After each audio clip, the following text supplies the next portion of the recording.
Entonces iniciamos con el tema de ¿sale?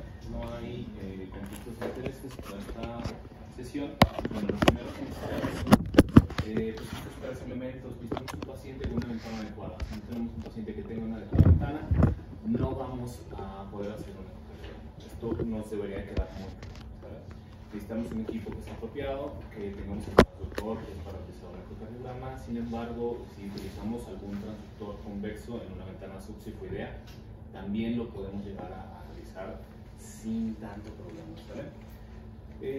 Necesitamos saber ver, saber obtener imágenes y sobre todo saber interpretar, que es lo más importante. Si no sabemos interpretar, nos vamos a perder demasiado en este momento.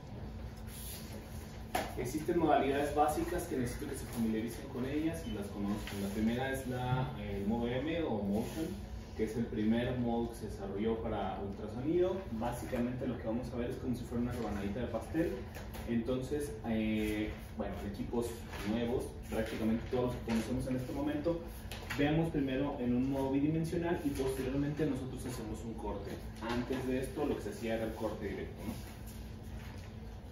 El modo bidimensional es una reconstrucción que se realiza a partir de lo que era pues el modo M. Básicamente lo que nos explica esta imagen es esto, ¿no? Avienta las ondas sonoras, choca con ciertas estructuras, estas rebotan y se interpreta como una imagen, parecido a lo que sería la navegación de un murciélago, ¿no? Avienta ondas, chocan y con esto se puede estar ubicando en donde hay ciertas cosas y hacia dónde puede volar. Las modalidades Doppler, que son 4, maestro alemán, ya estás ahí de modo. ¿Sabes cuál es cuál? Ah, pues la que es de color es para tejidos. ¿Sí? No. No, bueno, es la que usaba, bueno, a ver. Bien.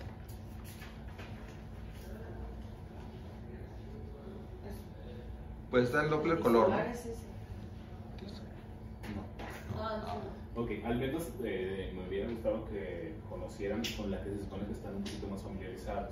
Doppler color, que sí lo hemos utilizado, en el cual vamos a ver que el flujo se aleja o se acerca. Esto lo vemos cuando hacemos un Doppler transcranial, ¿no? Que se ve rojito, se ve azul. Después hemos utilizado para la medición del Doppler transcranial el Doppler pulsado. Ya, esto sí, no lo hemos utilizado, al menos no con nuestros pacientes. Doppler continuo y Doppler tisular. El Doppler tisular me va a permitir conocer el movimiento de los tejidos. Estos dos son para velocidades, estos para velocidades un poco más pequeñas y velocidades más altas. La diferencia entre estos dos es que este me permite una mejor precisión en la medición, este no tanto, pero me permite medir velocidades mucho más altas. ¿De acuerdo? Estas son las vistas básicas que vamos a tener de corazón. Habitualmente va a ser para external del lado izquierdo, apical, que va a ser donde se siente el choque de la punta, subsifoideo, supra externo, y pudiera ser del lado derecho si es que lo consideramos necesario. Debemos entender que el corazón es un órgano que se encuentra con ejes que van de atrás hacia adelante, de arriba abajo y de derecha a izquierda, entonces la orientación del corazón va así, ¿de acuerdo? Cuando nosotros vamos a hacer un ultrasonido, sobre todo si nos encontramos en una vista apical, tenemos que dirigirnos de tal manera que cortemos el corazón de forma longitudinal, ¿sabes? No lo podemos poner vertical porque vamos a ver el corazón que se le da a medias. La marquita que tenemos nosotros en el transductor, en el caso de corazón, va a ir siempre hacia la derecha. Los cortes básicos va a ser el parasternal en eje largo, que es este que vemos aquí. Alcanzamos a ver el corazón, dicen algunos como si fuera una fresita cortada a lo largo, pues. Vemos de este lado las cavidades superiores, aurículas, aorta, ventrículo. Se puede llegar a ver ventrículo derecho, que es lo que vemos un poquito más. En esta ventana en realidad no vemos tanto la aurícula derecha. Esta ventana nos sirve para ver derrames, hacer mediciones de diámetros, cavidades y sobre todo, muy importante para nosotros, si queremos calcular un gasto cardíaco, aquí es donde medimos el tracto de salida del ventrículo izquierdo, ¿sale? Entonces esta es la primera ventana que vamos a realizar porque nos interesa mucho hacer esta medición a nosotros, ¿sale? Cardiología definitivamente lo hace y les importa, pero a nosotros quizás sea lo un poquito más relevante. De este otro lado vemos una ventana en eje corto. Ahí la diferencia, nosotros para tener esta toma, lo que vamos a hacer es colocar el transductor. Vamos a poner la cejilla o la marca para external del lado izquierdo y la vamos a orientar hacia el hombro derecho. De esa forma tenemos esta imagen, más o menos entre el tercer y cuarto espacio intercostal. Va a depender de los pacientes, a lo mejor lo podemos subir o bajar un poquito. Para obtener esa imagen lo vamos a girar hacia el hombro izquierdo, entonces de tener nuestro transductor así, lo giramos hacia acá y vamos a cortar el corazón en 3 diferentes niveles. Este sería el nivel superior, en eje corto. Podemos encontrar esta que es la imagen que les mostraba. Vamos a ver sobre todo tracto de salida del ventrículo derecho, si nos interesa hacer mediciones o nos interesa buscar más cosas del ventrículo derecho. Podemos hacer determinaciones a nivel de la válvula mitral y de los músculos papilares. Esto es muy importante si nosotros estamos evaluando al paciente en contexto de infarto de miocardio. Para obtener estas vistas, lo único que hacemos es hacer un movimiento de abaniqueo hacia arriba o hacia abajo. ¿Vale? En el apical, ya se había dicho, nos vamos a tocar en el choque de la punta y de ahí nos dirigimos hacia, más o menos hacia el hombro derecho. Con eso nosotros podemos ver más o menos 3 tipos de vistas diferentes. Una apical de 4 cámaras, si bajamos un poco el transductor vamos a ver una apical de 5 cámaras o incluso pudiéramos ver una apical de 3 cámaras. Aquí, ¿qué es lo que me interesa? 2, pero tenemos que girar un poquito. Para hacer el 4, 5 y 3 cámaras tenemos el transductor más o menos en una posición horizontal. Para ver el 2 cámaras giramos otra vez la cejita para que quede casi vertical. Esto nos va a servir a nosotros si queremos determinar fracción de eyección del ventrículo izquierdo y si queremos determinar el gasto cardíaco. Sobre todo el 5 cámaras, en el cual nosotros vamos a encontrar el tracto de salida del ventrículo izquierdo y ahí vamos a hacer la determinación de la integral velocidad-tiempo del tracto de salida. En la vista subcostal, que quizás va a ser la más fácilmente accesible para nosotros, ya que nuestros pacientes habitualmente están en una mala posición, tienen ventilación mecánica, quizás estén sobrecargados, tienen patología pulmonar y un montón de cosas más. El subcostal nos va a permitir una visualización más fácil del corazón. A diferencia del eje largo, vamos a encontrar nosotros el hígado. Posteriormente vamos a encontrar ahora sí el corazón. En esta vista nosotros podemos hacer incluso una determinación en eje corto. Igual, giramos un poquito el transductor.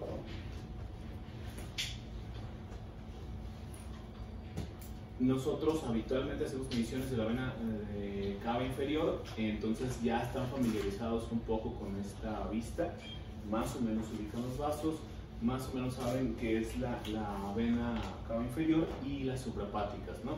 Que por ejemplo, a lo mejor mañana vamos a hablar un poquito de Vexus, entonces es muy importante que sepan encontrar las venas suprahepáticas, la porta y bueno, ya hablarán en específico de los renales, ¿no? Esta vista es bastante importante y es muy buena para que nosotros hagamos determinaciones de derrame pericárdico. Una supracostal en específico para nosotros si estamos buscando patologías de la aorta. Ahí podemos encontrar, podríamos llegar a encontrar disección aórtica, dilataciones de la aorta, aneurismas y bueno. Me interesa bastante que aprendan a ver. Lo primero que necesito es que aprendan a ver. Si no saben lo que están viendo, no van a saber interpretar nada de lo que estén procesando, ¿no? Alexis, ¿qué estamos viendo aquí?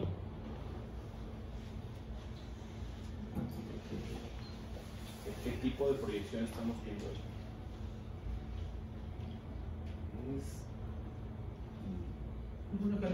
Corto. Vale, largo. Sí, ok, está bien. ¿De qué lado?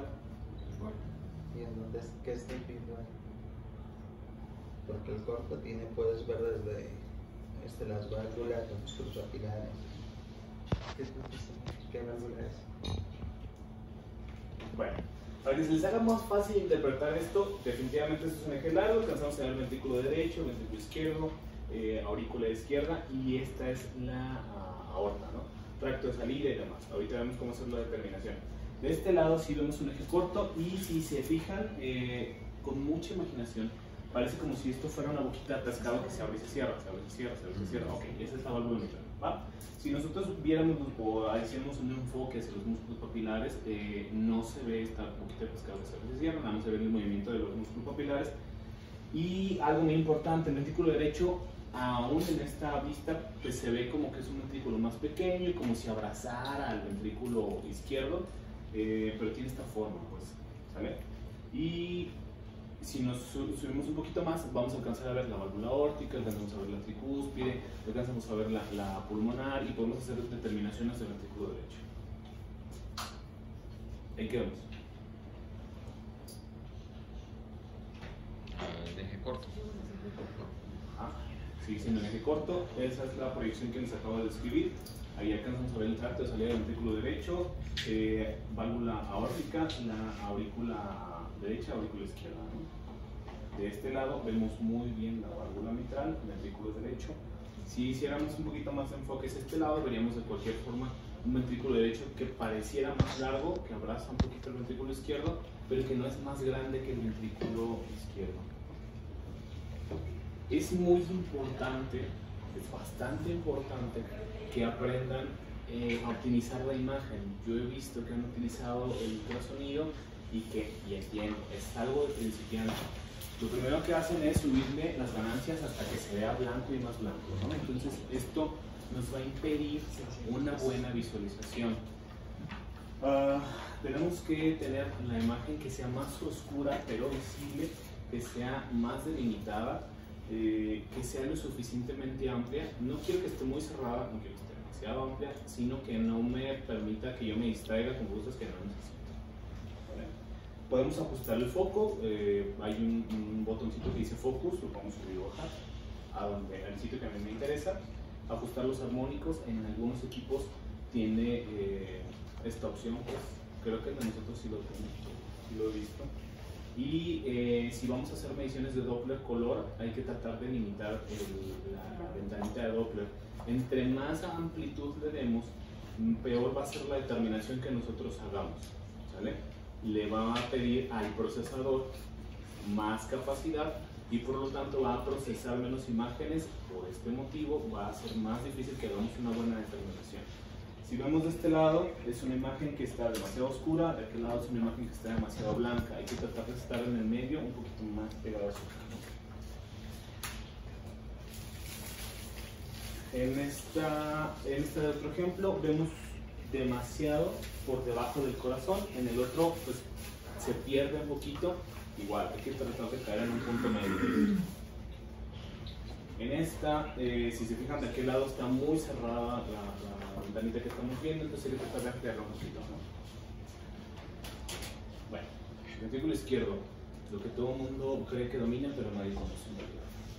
Quello che tutto nessuno conosce. Pero no es Si può pronunciare bene. Estamos ahorita hablando del ventrículo izquierdo. Doctor Alexis, ¿qué te interesaría conocer del ventrículo izquierdo? Estás con un paciente chocado. La fracción de eyección. Ok, ¿por qué te interesa la fracción de eyección? Pues para ver cómo está el gasto cardíaco y si no está disminuido. Son dos cosas diferentes. Es el volumen histórico para poderlo calcular. Volumen sistólico. Diana, tú, la doctora.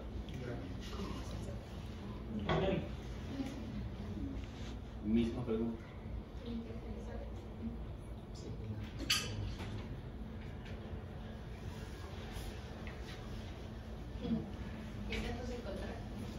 Ok, excelente respuesta, Josh.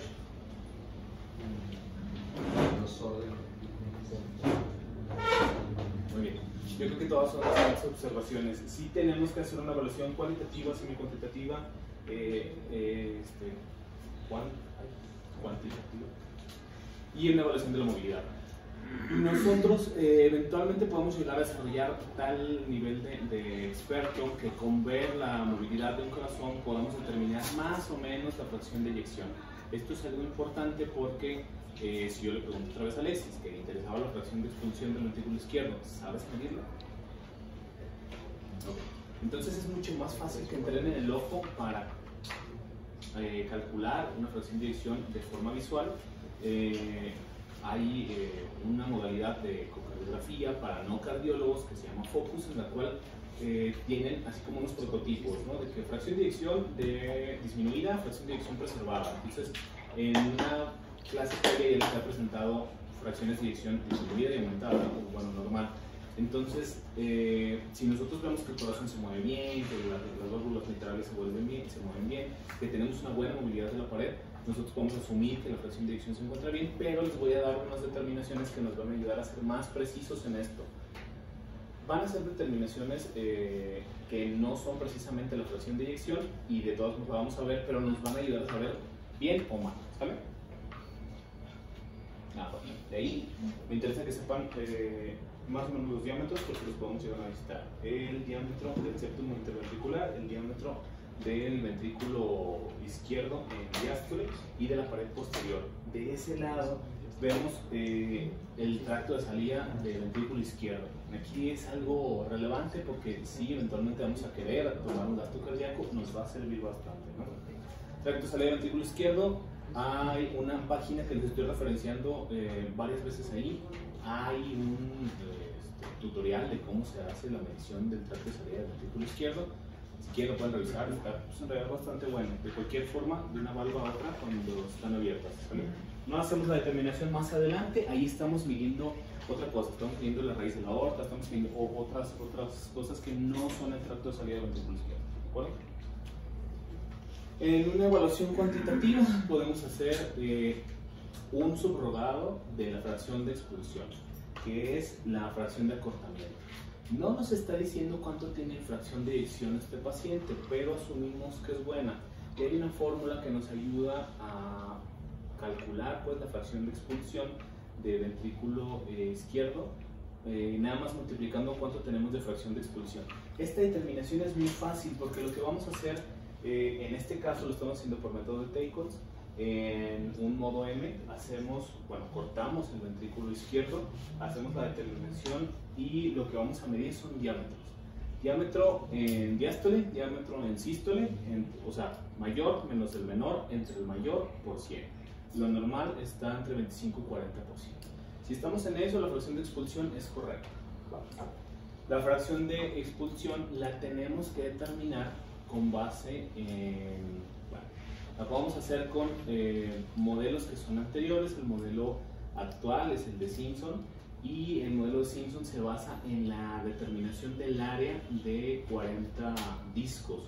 Son, yo creo que en alguna ocasión lo han visto, hacen la determinación y la medición del ventrículo izquierdo. La ventaja de este método es que va siguiendo ahorita se lo muestro.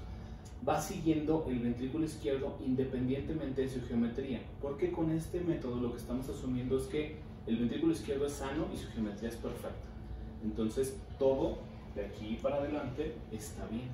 Con el método de Simpson podemos nosotros evitarnos esta complicación y estamos midiendo perfectamente el diámetro del ventrículo izquierdo. Igual, sístole, diástole, igualito, ¿no? Pero lo que vamos a medir son áreas. Allí están las fracciones de expulsión normales. Otro subrogado es el punto de separación septal de la válvula mitral. Vamos a hacer un corte en la válvula mitral y vamos a ver la separación en modo M de aquí a acá. Si la separación de la válvula mitral con el septum es mucha, esto sugiere que el paciente ya se encuentra dilatado o que la movilidad no es muy buena. El chiste es que entre más separación exista, peor se encuentra la función del ventrículo izquierdo. Si tenemos menos separación, esto se encuentra mejor. Menos de 8 todo está bien, más de 18 pues ya no está tan bien, ¿sale? Igual podemos hacer una determinación de fracción de expulsión con este método. MAPSE. Vamos a nosotros a hacer una toma en una apical 4 cámaras. Vamos a colocar nuestro señalador del modo M y lo vamos a aplicar. Vamos a hacer una medición de la base, puede ser aquí, puede ser acá. Si es aquí, nos vamos hacia acá. Si es aquí, nos vamos hacia acá. De la base a la cúspide de nuestra montañita, por así decirlo, de la excursión del anillo mitral, ¿sale? Si mide más de 11, El paciente tiene una buena fracción de expulsión, si mide menos de 11, mala fracción de expulsión. Insisto, bien o mal, nada más. No estamos haciendo una determinación en porcentaje. Fracción de acortamiento, hacemos las determinaciones que les comentaba hace un momento, diámetro máximo menos el mínimo entre el máximo. Estas son las fracciones de acortamiento normal. Si estamos pensando que nosotros tenemos un paciente que se esté infartando en este momento, también nosotros podemos evaluar la movilidad con base en lo que se asume que es la vascularidad normal, o al menos en la mayoría de los pacientes. Y nosotros podríamos llegar a darnos cuenta con base en este esquemita, ¿no? En donde esperarías, blanco, que tenga irrigación la descendente anterior. Sobre la, bueno, encontraremos alteraciones de la movilidad en la cara en la cara septal, en la cara. ¿Cuántos segmentos ecocardiográficos tiene el corazón? No sé si... No, sí, pues ya debemos de ver, o sea, cuántos son, que trae cada uno para ver cómo los ven. Bueno, en uno de 4 cámaras se observaría el apical, el septal y el lateral. Es que las imágenes que tiene Jorge son las partes que nosotros vamos a ver. ¿Cómo se visualizan estos? Se ve en el eje corto. Entonces vamos una barrida y vamos poniendo numeritos. Se divide en 16 segmentos que van en un cono desde la base hasta la punta del corazón. Se han descrito 17, sin embargo el ojo humano no es muy bueno para la punta, entonces 16, ¿sale? Esto es lo que vemos y esta es nuestra irrigación. Supongamos que tú tienes al corazón en un corte desde arriba, entonces tú esperarías que la irrigación fuera más o menos así, ¿no? Descendente hacia adelante, circunfleja hacia la izquierda y la derecha. Entonces, más o menos así. Descendente anterior, derecha y circunfleja. ¿Sí? Okay. Ahí lo que interesa es que evalúen la movilidad, sepan más o menos qué vaso es el que corresponde. Les dejo la imagen para que lo analicen con mucha calma posteriormente. El ventrículo derecho, el lado derecho de la luna. ¿Qué sabemos del ventrículo derecho? ¿O qué hacemos de mediciones del ventrículo derecho? El TAPS, ¿no? Por ejemplo. ¿Qué más? Nosotros sacamos una fracción de expulsión del ventrículo izquierdo, sin embargo, la diferencia con el ventrículo derecho es que no tiene la misma geometría, no es la misma cosa, pero sí por nada, pues. Si nos fijamos en esta imagen, se está enfocando en el ventrículo derecho, que es más bien triangular, es más chiquito, su geometría es diferente. Veíamos hace rato que en un foto va como que a abrazar al ventrículo izquierdo, entonces es totalmente diferente del ventrículo izquierdo. Entonces no podemos hacer las mismas determinaciones para el ventrículo derecho. Es un ventrículo más pequeño, es un ventrículo que se debe de ver más pequeño, no tiene por qué verse más grande a menos que exista patología. Las primeras determinaciones que podemos hacer va a ser de los diámetros. Existe una guía para que nosotros tomemos en cuenta los tamaños normales de los diámetros. Les voy a dar un montón de cifras, un montón de números, un montón de fórmulas, entonces no me interesa llenarlos todavía más con estas cosas. ¿Vale? Podemos hacer nosotros una determinación igual de una fracción de acortamiento, no es una fracción de expulsión del ventrículo derecho. Hacemos una determinación que va a ser exactamente igual a la del ventrículo izquierdo. Vamos a medir en diástole y luego en sístole, y con esto nosotros podemos determinar la fracción de acortamiento del ventrículo derecho. TAPS, que es una de las formas con las que yo puedo más fácilmente evaluar la funcionalidad del ventrículo derecho. Lo normal arriba de 17, anormal por abajo de 17, ¿no?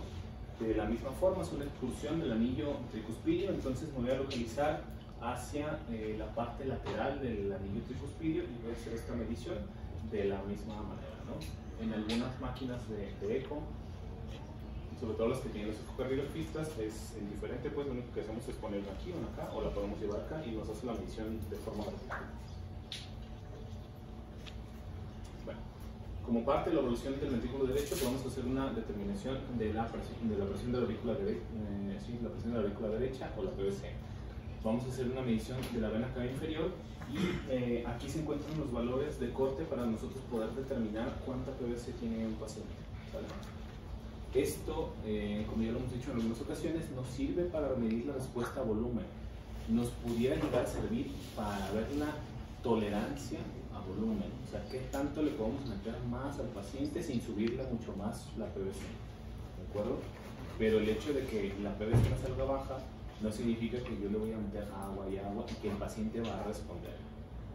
Eventualmente, quizás la gran mayoría de los pacientes van a responder a un reto de fluidos, al menos transitoriamente. Esto no significa que nuestra maniobra fue eficaz o es segura. Bueno, la cava.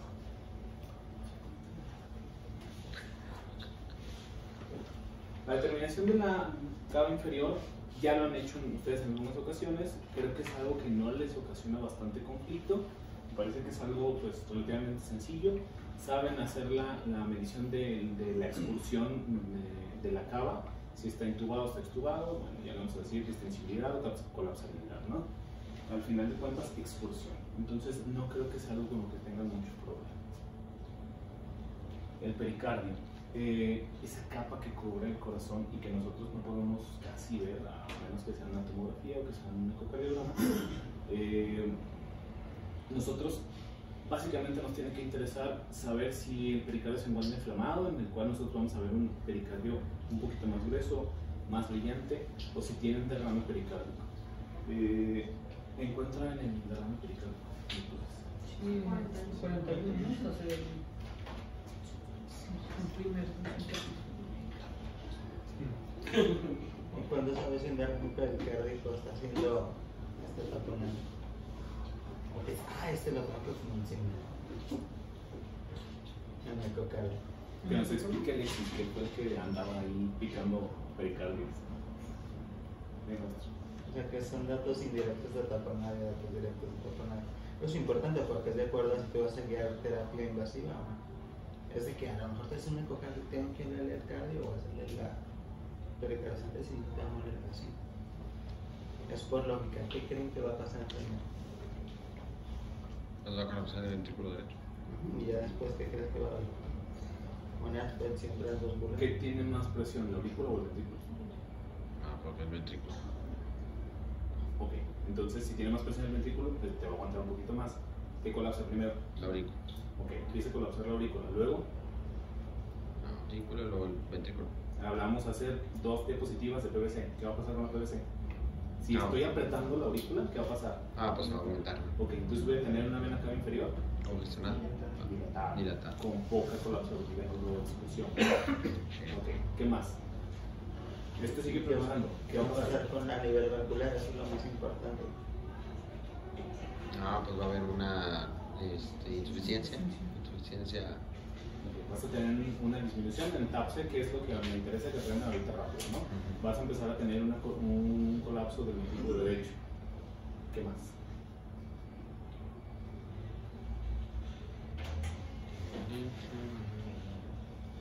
Pues va a bajar el gasto, ¿no? Del cardíaco, pero no sé cómo se Primero va a disminuir un poquito el gasto derecho, derecho. lo cual te va a empezar a ocasionar congestión retrógrada.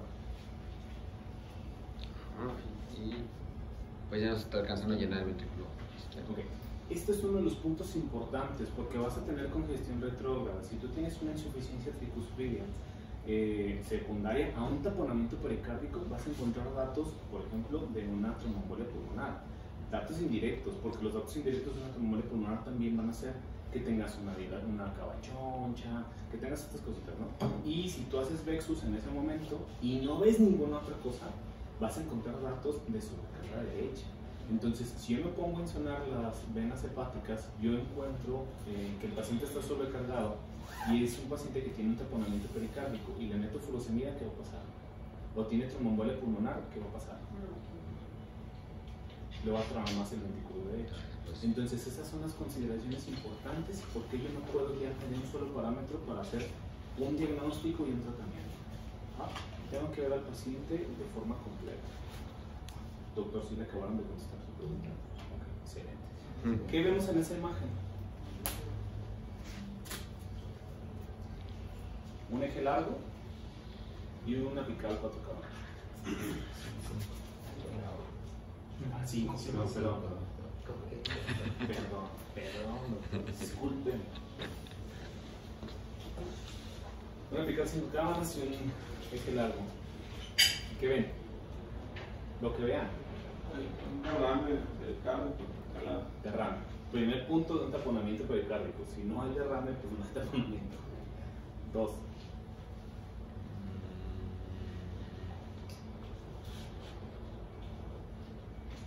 La tricuspidia se ve que irrumpe hacia el ventrículo. Bueno, en el 5K. ¿Cómo ves la aurícula? O sea, hace Esta esto está- que es Ah, sí, la que es pierna. normal. Ajá.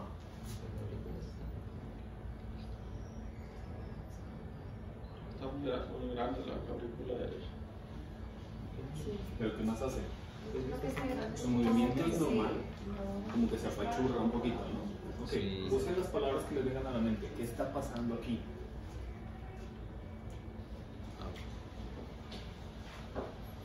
Como que se colapsa, ¿no? Ajá, se colapsa la aurícula derecha. ¿Qué más? La aurícula derecha. El ventrículo de esto.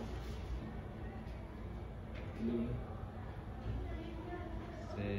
Tiene un movimiento, es que es Ok, esto se tiene que ver igual que esto. Este es el ventrículo izquierdo, es un ventrículo de mayor presión, mucha más presión, más o menos 100 contra 25 milímetros de mercurio.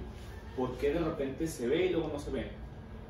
Ah, porque ya el ventrículo derecho lo está Este es invadiendo. el ventrículo, no, este es el ventrículo derecho. Ah. ¿Por qué no se ve? ¿Qué lo colapsa? Se está colapsando. ¿Sale? Ajá. Tenemos un taponamiento. Eso es lo que necesito que vean, que sepan identificar. De ese lado no se nota muy bien, en realidad el ventrículo derecho se ve pues, más o menos íntegro, la aurícula derecha no, pero aquí sí se ve que se está colapsando. Bueno, vamos a avanzar un poquito y en monitoreo hemodinámico, una de las preguntas más importantes que se van a hacer ustedes es: ¿le echo agua o no le echo agua? ¿Lo voy a regar o no lo voy a regar? ¿Sale? Vamos a determinar nosotros un gasto cardíaco. Este es parte del tutorial que les decía hace un momento. A mí se me hace que está bastante bueno, se lo sugiero. Está chido. Pues. Para entender varias de las cosas que nosotros tenemos que saber para tomar y determinar un gasto cardíaco, tenemos que entender un poquito de esta física. Si nosotros vemos esto como si fuera un cilindro, vamos a medir el flujo que pasa por ahí. Esto significa que con ese flujo yo estoy viendo cuál es el volumen que está sacando ese ventrículo, o sea, el volumen latido, ¿no? Si yo multiplico volumen latido por frecuencia cardíaca, tengo un gasto cardíaco, ¿cierto? Entonces, lo que necesito es saber cuál es el diámetro y cuánto flujo está pasando por ahí. Para esto voy a hacer una medición del diámetro del tracto de salida del ventrículo izquierdo, de valvita a valvita, en sístole, cuando estén abiertas, ¿verdad? Luego, si nosotros hacemos la fórmula a mano, con mucho cuidado, todo el rollo, pues nos va a sugerir que hagamos todo esto. Para que yo sepa el flujo que está saliendo por el tracto de salida del ventrículo izquierdo, tengo que hacer una determinación en un Doppler pulsado. Entonces, si hago mi determinación de Doppler pulsado, voy a obtener una curva y de ahí voy a hacer una medición que es la integral de velocidad-tiempo, que me va a decir el flujo que está saliendo. ¿De acuerdo? Voy a necesitar dos vistas ecocardiográficas, una en un eje largo, en el cual voy a hacer la medición que ya les comentaba hace un momento, y después voy a colocar la muestra en el tracto de salida del ventrículo izquierdo. ¿Sale? Si vemos aquí, es una apical 5 cámaras, necesitamos esta vista, necesitamos ver la aorta y el tracto de salida de la aorta.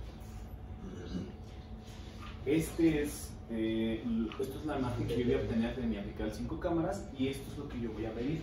También hay todo un tutorial de cómo se tiene que medir. ¿Vale? Más o menos es esto muy en resumen.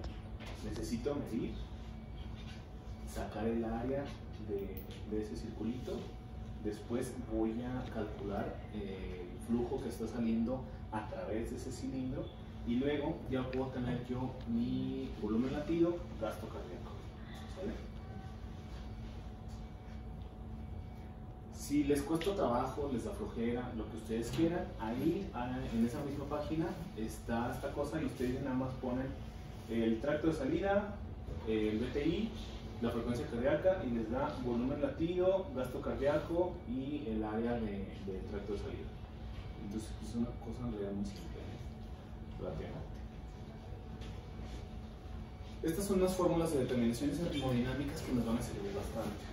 Ya lo decíamos en un momento, gasto cardíaco es igual a volumen latido por frecuencia cardíaca.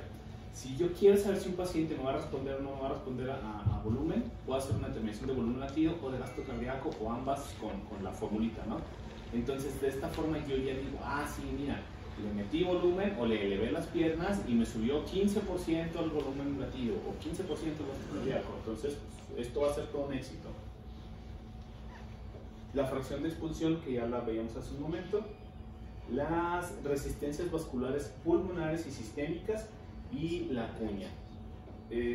Las resistencias vasculares sistémicas, estamos haciendo yo un ejercicio en cardiología, hay un punto de corte en el cual me va a decir si las resistencias se encuentran bien o disminuidas, nada más. Entonces, le estuvimos dando ahí un ratito, parece que no, o sea, nada más nos va a decir como la FEBI, ¿está todo bien o está mal? No sé qué tan buena sea la correlación, en realidad es algo que sí les debo, pues, si nosotros lo hacemos por la fórmula de Fick. O sea, no, es que acaba de hacer un artículo y se lo dieron a ver hace como 5 días, 6 días, que la fórmula de Fick nada, pues sí, pues, pero a ver, entonces, ¿de qué forma yo voy a determinar las resistencias vasculares sistémicas? Suele el doctor se me mete en las De todos modos, el BMI es termodilulación. y es el paciente de Ajá. quirúrgicos. No, es de todos modos termodilulación. Bueno, ahí yo creo que valdría bastante la pena que viéramos qué tan buena es la correlación. La bibliografía que les traigo, estas formulitas, lo consulté en 3 libros y en los 3 libros, en los 3 libros dice que la resistencia vasculares sistémicas o son buenas o son malas con una sensibilidad de especificidad entre el 70 y 80%.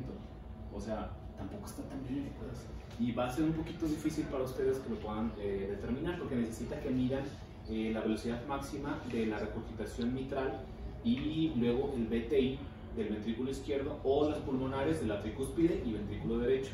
Entonces, la verdad se van a tardar un poquito. Creo que tiene una curva de aprendizaje mucho más larga para que puedan hacer esta determinación. Por eso mi sugerencia es que quizás pudiéramos medir las resistencias vasculares con base en la formulita esta. Quizás sí posteriormente tratar de hacer una validación comparado con el de BMI que nos va a prestar el doctor Pelayo. Yo no traje el mío el día de hoy. Ahí lo tengo en la casa. Quizás nos podría hacer un subrogado, ¿no? Porque la sensibilidad especificidad de la fórmula pues no es muy buena, entonces eso me deja pensando un poquito más. Y la determinación de la cuña, que creo que es algo que también no hemos visto. Tenemos que medir la onda E, la E'. Para esto necesitamos hacer mediciones. Necesitamos un equipo que nos haga doble fisular, que el de nosotros Sí, no sé por lo qué, hace, pero está no sé por bien qué antes no lo hacía, ya lo hace. No sé. Afortunadamente La ya doctora se Gaby puede. fue la que descubrió esa Pero persona. bueno, hacemos la determinación de estas dos. Ahí está la fórmula. Esa les pediré que la guarden y que en la próxima sesión hagamos la determinación. Me interesa que la vean. Si se las digo ahorita y se mide así, mañana, es más, en 2 horas ya nos van a contar. De acuerdo con un libro de ecocardiografía en urgencias, nosotros podemos hacer determinaciones en un paciente que se encuentre hipovolémico, séptico y demás, ¿no?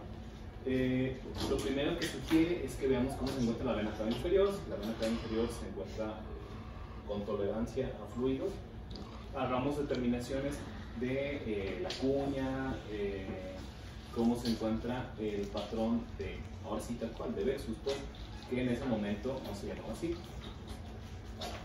Pero hay consideraciones que son bastante importantes, que son muy relevantes para nosotros.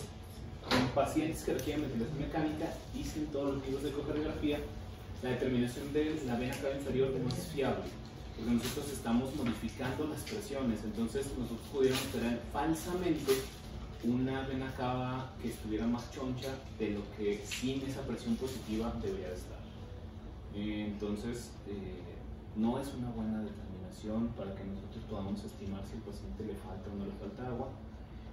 Quizás lo sea para ver si el paciente tolera o no tolera volumen, pero son pues dos cosas bastante diferentes. Sí nos interesa bastante cómo se encuentran las cuñas para saber si el paciente ya tiene repercusión sobre la circulación derecha, ¿no?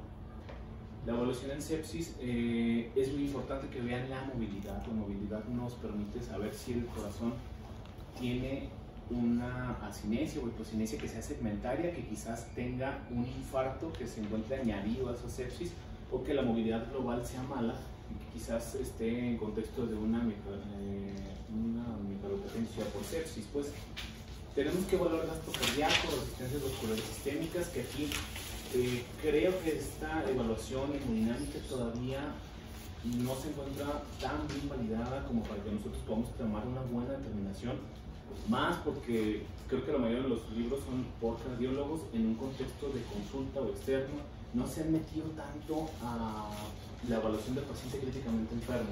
Entonces ahí sí nos tendríamos que valer de otro tipo de armas, como dice el doctor Pelayo, de Venir, de Expedia. Y bueno, las presiones de llenado del ventrículo izquierdo, que habitualmente en sepsis se van a encontrar pues normales o bajas. Aquí de lo que se trata de buscar es que no se encuentren aumentadas, ¿no? Y que nos sugiera que estemos ante un choque cardiogénico. Igual, prefiero que lo veamos con el ultrasonido normal.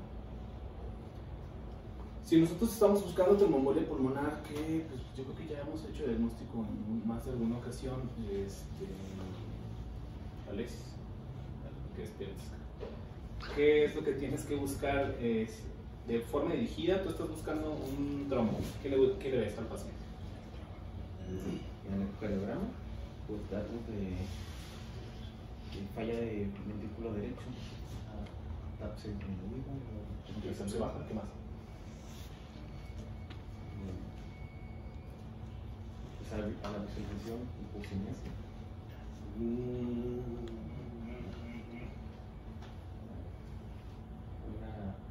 Blanco.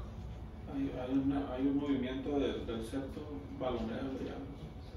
Del lado derecho hacia el lado izquierdo está la hipocinesia de la pared libre del ventrículo derecho.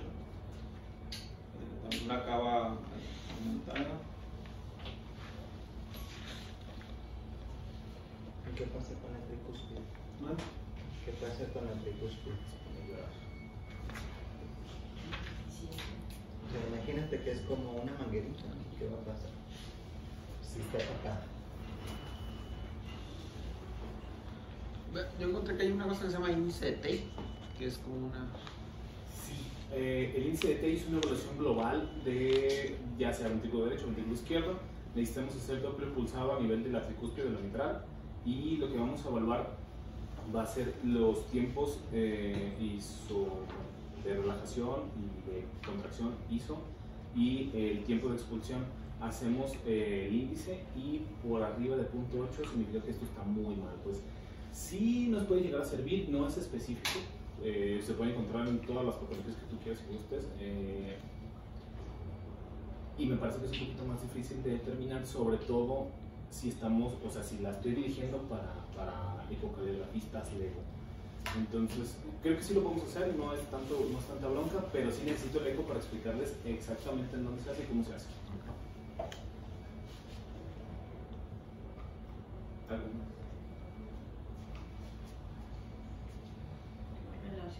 Josh, ¿tú qué haces? Pues, ver el reporte. Excelente. Muy buena. Excelente maniobra, positivo, movimiento producto del centro. Bueno, en realidad no es una mala respuesta. Yo le pregunté qué hacía, yo le pregunté qué era lo que se tenía que hacer. Me parece que uno de los primeros pasos que tienen que hacer ustedes, porque estamos haciendo ecofocus, o sea, al lado de la cama, nosotros tenemos un ultrasonido con 3 transductores, tenemos un transductor lineal. Podemos revisar si ¿En qué porcentaje se originan las tromboembolisas pulmonares de las venas femorales? De la superficie, de los proximales. Es como 40. El 70%, excelente, doctora. Entonces, si nosotros encontramos una trombosis de las femorales, podemos decir, muy probablemente este paciente sí tenga una tromboembolia pulmonar, que de hecho es algo que viene en el protocolo Blue, ¿no? Que si vemos un paciente con disnea, no hacemos ecocardio, hacemos eco de aquí, si presiona o no presiona y punto. Y con eso nosotros hacemos el diagnóstico de acuerdo con Blue. Entonces, bueno, es la primera evaluación que hacemos nosotros. Segunda, vamos a empezar a encontrar ahora sí signos y otro tipo de cosas que nos van a ser bastante útiles. Estamos en corazón en este momento. ¿Se acuerdan que hace rato les decía que el ventrículo derecho es una cosita que vemos un ventrículo izquierdo más o menos circular y un ventrículo derecho que lo abraza y que tiene como esta forma de media luna, bueno, como cuarto creciente? Esta forma de cuarto creciente se va a empezar a perder y vamos a empezar a tener un ventrículo derecho que crece. Y hace rato decía el doctor Blanco, ¿no? Que va a haber un movimiento paradójico del centro interventricular, lo cual se va a aplanar un poquito y esto le da una imagen como si el ventrículo derecho fuera o tuviera una forma de D. Se va a ver un ventrículo derecho que va a ser más grande en comparación con el ventrículo izquierdo, sobre todo si esto es algo agudo. Entonces, si nosotros hacemos la determinación, habitualmente va a ser al menos una relación 1 a 1, si no es que mayor a 1 a favor del ventrículo derecho. Vamos a tener un movimiento paradójico del septo interventricular, este signo de que pareciera una D el ventrículo derecho, el signo de McConnell que ya decían hace un momento, que vamos a tener una hipocinesia basal y como están conectados, están pegaditos, van juntos, y tenemos una hipercinesia que está compensando del ventrículo izquierdo porque no estamos teniendo un buen flujo del lado derecho, va a jalar el ápice del ventrículo derecho. Entonces nosotros vamos a ver hipocinesia basal, hipercinesia apical. Si se fijan, hace esto en la base y hace esto en el ápice. ¿Excelente? ¿Sí lo ven? ¿No lo ven? ¿Medio lo ven? Más o menos lo ven. Okay. Este signo nos va a dar una sensibilidad de especificidad del 94-96% para el diagnóstico de tromboembolia pulmonar. Por último, una determinación que quizás sí deberíamos tener en cuenta cuando estamos haciendo una evaluación cardiográfica, Vexus, ¿no? Que creo que va a ser parte de otro tema. No me voy a meter tanto, me interesa que conozcan las curvas y sobre todo que no se puede interpretar tan fácil como lo han propuesto. Que Vexus es así como que, sí, la panacea y todo el que salga con Vexus positivo le vamos a sacar agua. No, es algo que en este mes que estaba en ecocardiografía hemos tenido oportunidad de revisar qué patologías nos pueden llegar a alterar. Por ejemplo, ya decíamos hace ratito, ¿no? Dos patologías así en corto, la tromboembolia pulmonar, nos va a alterar el Vexus, el taponamiento pericárdico también, todas las insuficiencias tricuspidias. Aquí el problema sería identificar cuál insuficiencia tricuspidia se debe a hipervolemia y cuál no. Quizás valdrá la pena hacer una prueba de reanimación y si mejora la insuficiencia tricuspidia o el patrón de Vexus, era por eso, si no, pero tratar de mantenernos en una zona segura y con la certeza va a ser difícil porque no somos ecocardiografistas y no podemos hacer determinaciones mucho más profundas para saber si en verdad este Vexus corresponde con una evaluación pues, que vaya a ser certera y que tengamos así la seguridad de que vamos a llevar por buen camino a nuestro paciente. En contexto, un paciente con corazón sano, creo que no hay tanto problema. Quizás en los viejitos pudiera llegar a ser un poquito más difícil de interpretar. Esas son las venas hepáticas, lo hemos visto en la guardia, la porta, la diferencia de flujos nada más, y las renales, ¿no?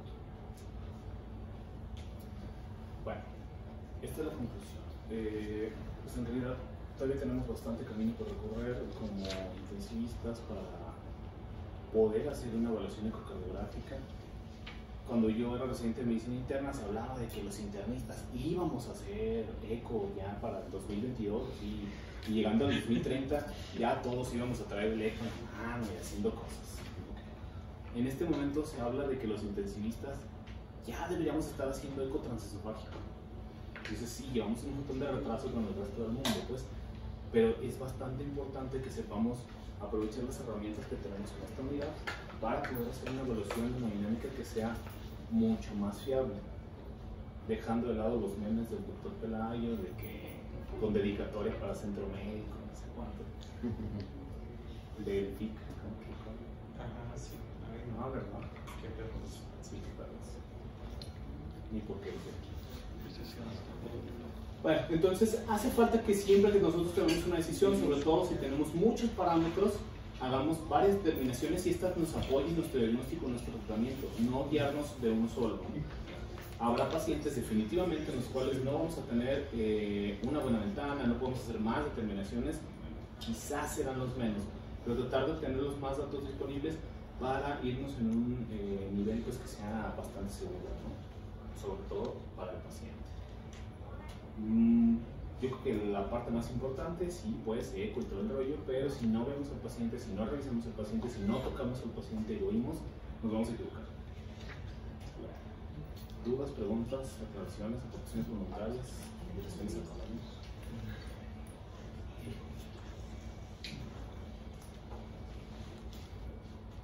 Entonces, para recapitular, este blanco, Ahora, ¿qué veo en un eje largo? en el eje largo se observa el O sea, ¿o para qué? Así como de forma rápida, así como en protocolo, así de que, pues empiezo con eje largo, mido esto y hago esto. ¿Qué hago en un eje largo? De forma rápida. De eco, pero desde qué punto de vista, focus. No, de eco, o sea, de eco, de ultrasonido. Trato de Ver saber. la valoración valoración del de ventrículo izquierdo, tracto de salida. Al tracto de salida, las mediciones, y de acuerdo a las mediciones sacó la FEBI con TACO, que hay una página que le ponen en su casita, Asociación Canadiense de Ecocardiografía. Ahí le ponen una pertenencia calculadora, viene el dibujito, y para TACO ocupó diámetros en sístole y diámetro. Y ya los pones y ya te da una aproximada de FEBI, el tracto de salida. Ahora le voy en eje corto, que ve. Pues se ve a diferentes niveles, podemos ver a nivel de los músculos papilares, a nivel de... En el eje corto, ¿qué es lo que veo? Me voy de arriba para abajo de un barrido y de ahí veo la movilidad. Es prácticamente lo que me sirve para ver movilidad. ¿Y qué otra cosa puedes ver ahí? Algo que se llama signo del beso. El signo del beso, Es cuando se pegan las manos, no te predice falta de volumen. que es un dato indirecto de que el paciente tiene, es más específico y sensible que la vena cava. Y luego ya me voy a picar 3, 4, 2, 5 cámaras, que es lo que me sirve ahí. Para ventrículo derecho TAPS y CAP, que el CAP le faltó, que cuando es el que es un poquito mejor, pero es un poquito más difícil. ¿Qué es lo que otra cosa veo? Diámetro auricular, y hago la FEBI por Simpson, que es el que hago muchos rombitos, y ya de acuerdo a eso insisto, y ya tienen 5 cámaras, el DTI, y en el apical prácticamente para ver la rama pericardio. Es como de forma así como rápida, que es lo que hago de cada organización. Y en el suprasifoideo o supraesternal, prácticamente, si es que está en la aorta ascendente, no hay sección aórtica. Si ya es para abajo, pues vamos a ver. Luego en esta página vienen bien porque vienen los dibujos. O sea, ahí le ponen y ahí dice FEB. Le das clic en la FEB y ahí dice fórmula esta, viene el dibujito y ahí le pones el valor. O sea, es como muy didáctica. Y no te ocupas hablar todo el montón de fórmulas que son acá. Y en el examen de consejo les preguntan todos los valores normales. Sí, mira, aquí están. Por ejemplo, y viene como medirlas. O sea, viene el dibujito de cómo la mides. Así se mide TI. Y ahí le pones el valor. ¿Cuánto te dio? Por ejemplo, nos dieron que ¿cuántos metros? 7, por ejemplo. Y 3. Y ya te dice el valor y es relativamente muy sencillo. Aquí el valor normal y si se encuentra con alguna alteración. Ya viene para sacarle más al volumen y todo. También hay una página de Chávez donde pueden, es esta, cardiociencias.com, donde pueden pues anotarse un curso de ecocardio. Son 4 clases y ahí son videos educativos. También pueden ahí usarlas para repasar lo de ecocardio. Es como sugerencia. Es gratis, ajá. Y es del. Ajá, es del Chávez.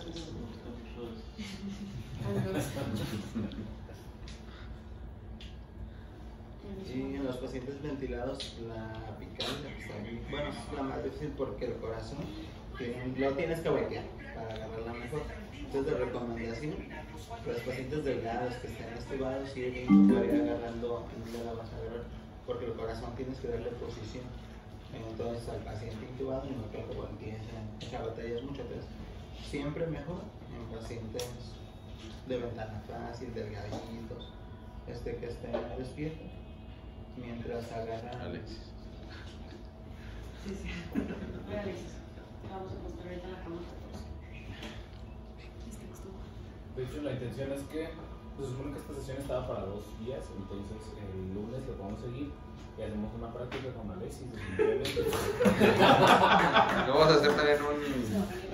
Vamos a hacer un caso difícil con él. Si te provocamos un taponamiento cardíaco. Sí. No, yo creo que se puede realizar con cualquier persona. Si el doctor Pelayo se pone. Yo el doctor Pelayo lo hago el lunes. Venga. Solo la clase. A ver, mucha enseñanza, muchos cursos de Chávez, Sí, pero hermano. a la hora de la hora no. Y luego mientras mido sería normal. ¿Y tú? Pues ¿a poco el de Alexis va a ser anormal? ¿Quién sabe? Alexis pues no seguía. No se sabe. No se sabe. No, no, no es normal. No, dime que el lunes salió normal. Van a descubrir que tengo de estrocardia. Bueno, sí, la intención es que